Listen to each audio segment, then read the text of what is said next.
हठात किए निष्पत्ति नेला बलराम दास कृत लक्ष्मी पुराण को पुनः एडिटिंग हम बलराम दास आउ ना 1500 शताब्दी बलराम दास आउ ना नाती अणनाती पणनाती जहाँ से हुए तो कॉपीराइट दे था कॉपीराइट किए लीगल भाव में पाई था से भी कहीं ना एबे नुआ नुआ बलराम दास को ओडिशा सरकार मंत्रिमंडल तैयारी करेंगे से माने जोटी जोटी पसंद करेनि से कथा को काटि विचार करंतु फकीर मोहन सेनापति हुंतु गोपीनाथ महांती हुंतु सची राउतराय हुंतु रवि सिंह हुंतु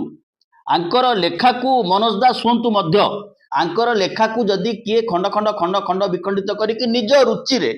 आउ थरे तांको नारे साहित्य ताको आलोचना सम आलोचना करबा भिन्न कथा किंतु समान साहित्य को निज रुचि रे प्रकाश करबा आधुनिक बलराम दास तैयारी करबा यह एक विकृति बोली कहा जाय पारे। मूल कथा होची बलराम दासंकर घर विश्वास करा जाए प्रभाती परिडांक निर्वाचन मंडली रे एथिरे धर्म साहित्य संस्कृतिर संपर्क सबुठारु कम कंपनी का माल दरिया में डाल कोटिए जदि बही छपा हबो तादरे खर्च केते हबो कागज केते काली केते बाइंडिंग केते मुद्रण केते ठिकादार केते